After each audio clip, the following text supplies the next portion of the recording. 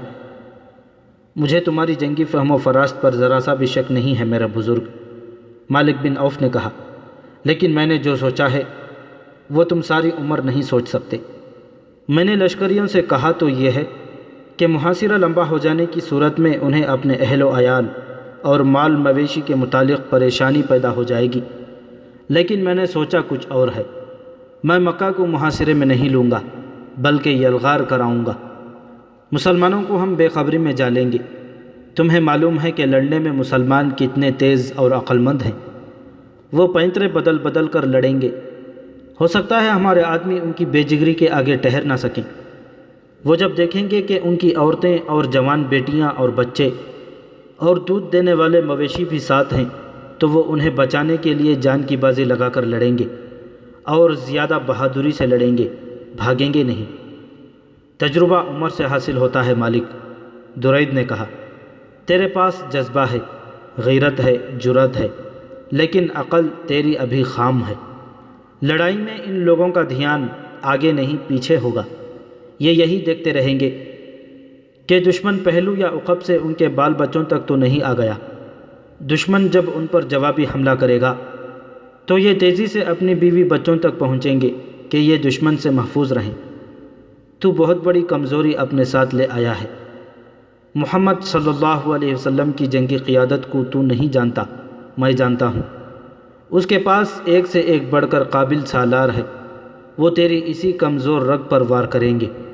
وہ کوشش کریں گے کہ تیرے لشکر کی عورتوں اور بچوں کو یرغمال میں لے لیں۔ انہیں دور پیچھے رہنے دو اور مکے کو کوچ کرو۔ احترام کے قابل بزرگ مالک بن عوف نے کہا، تم بہت پرانی باتیں کر رہے ہو۔ تم نے محسوس نہیں کیا کہ اتنی لمبی عمر نے تمہیں تجربوں سے تو مالا مال کر دیا ہے، لیکن عمر نے تمہاری عقل کمزور کر دی ہے۔ اگر میں سپہ سالار ہوں تو میرا حکم چلے گا، میں جہاں ضرورت سمجھوں گا تم سے مشورہ لے لوں گا۔ مورخوں نے لکھا ہے کہ درید بن سما یہ سوچ کر چپ ہو گیا کہ یہ موقع آپس میں الجھنے کا نہیں تھا۔ تم لشکر سے کچھ اور کہنا چاہتے ہو تو کہہ دو، مالک بن عوف نے کہا۔ جو کام مجھے کرنا ہے وہ میں تمہیں بتائے بغیر کروں گا، درید نے کہا۔ مجھ میں لڑنے کی طاقت نہیں رہی، لڑا سکتا ہوں۔ اس نے اپنے خیمے میں جا کر قبیلوں کے سرداروں کو بلایا اور اتنا ہی کہا، جب حملہ کرو گے تو تمہارا اتحاد نہ ٹوٹے۔ تمام لشکر سے کہہ دو کہ حملے سے پہلے تلواروں کے نیامیں توڑ کر پھینک دیں۔ عربوں میں یہ رسم تھی کہ لڑائی میں جب کوئی اپنی نیام توڑ دیتا تھا تو اس کا مطلب یہ ہوتا تھا کہ یہ شخص لڑتا ہوا جان دے دے گا، پیچھے نہیں ہٹے گا اور شکست نہیں کھائے گا۔ نیام توڑنے کو وہ فتح یا موت کا اعلان سمجھتے تھے۔ کسی بھی تاریخ میں ایسا اشارہ نہیں ملتا کہ درید بن سما نے قبیلوں کے سرداروں سے کہا کہ وہ اپنے اہل و عیال کو اوطاس میں ہی رہنے دیں، لیکن دو مورخوں نے لکھا ہے کہ لڑائی کے وقت صرف حوازن قبیلہ تھا جس نے اپنی عورتوں، بچوں اور بکریوں وغیرہ کو اپنے ساتھ رکھا تھا۔ یہ دوسرا موقع تھا کہ اتنے زیادہ قبیلوں کی متحدہ فوج مسلمانوں کو تہس نہس کرنے آ رہی تھی۔ اس سے پہلے جنگ خندق میں اتنے زیادہ قبیلے مسلمانوں کے خلاف متحد ہوئے تھے۔ اب مالک بن عوف اس امید پر متحدہ فوج کو لے جا رہا تھا کہ وہ مکے پر اچانک ٹوٹ پڑے گا۔ اس لشکر کو اب اوطاس سے مکے کو کوچ کرنا تھا اور اس کوچ کی رفتار بہت تیز رکھنی تھی۔ اوطاس میں لشکر کا قیام اس سے زیادہ ہو گیا تھا کہ دوسرے قبیلے کو وہاں اکٹھے ہونا تھا۔ اگر اس لشکر میں صرف لڑنے والے ہوتے تو لشکر فوراً مکے کی طرف پیش قدمی کر جاتا۔ اس میں عورتیں اور بچے بھی تھے اور ان کا سامان بھی تھا، اس لیے وہاں سے کوچ میں خاصی تاخیر ہو گئی۔ اس دوران مکے کی گلیوں میں ایک للکار سنائی دی، مسلمانوں ہوشیار، تیار ہو جاؤ۔ وہ ایک شتر سوار تھا جو رسول اکرم صلی اللہ علیہ وسلم کے گھر کی طرف جاتے ہوئے اعلان کرتا جا رہا تھا، خدا کی قسم جو میں دیکھ آیا ہوں وہ تم میں سے کسی نے نہیں دیکھا۔ کیا شور مچاتے جا رہے ہو؟ کسی نے اسے کہا، رکو اور بتاؤ کیا دیکھ آئے ہو؟ رسول اللہ صلی اللہ علیہ وسلم کو بتاؤں گا۔ وہ کہتا جا رہا تھا، تیار ہو جاؤ، حوازن اور ثقیف کا لشکر۔ رسول کریم صلی اللہ علیہ وسلم کو اطلاع مل گئی کہ حوازن اور ثقیف کے قبیلوں کے ساتھ دوسرے قبیلوں کے ہزاروں لوگ اوطاس کے قریب خیمہ زن ہیں اور ان کا ارادہ مکے پر حملے کا ہے اور وہ کوچ کرنے والے ہیں۔ تاریخوں میں اس شخص کا نام نہیں ملتا جس نے اوطاس میں اس متحدہ لشکر کو دیکھا اور یہ بھی معلوم کر لیا تھا کہ لشکر کا ارادہ کیا ہے۔ مورخوں نے اتنا ہی لکھا ہے کہ رسول کریم صلی اللہ علیہ وسلم کو قبل از وقت غیر مسلم قبیلوں کی اجتماع کی خبر مل گئی۔ ان مورخوں کے مطابق اور بعد کے مبصروں کی تحریروں کے مطابق رسول اکرم صلی اللہ علیہ وسلم کی خواہش اور کوشش یہ تھی کہ جنگ و جدل سے گریز کیا جائے اور ان غیر مسلموں کو جو آپ کو اور مسلمانوں کو دشمن سمجھتے اور آپ کے خلاف سازشیں تیار کرتے رہتے تھے، انہیں خیر سگالی اور بھائی چارے کے پیغام دیے جائیں۔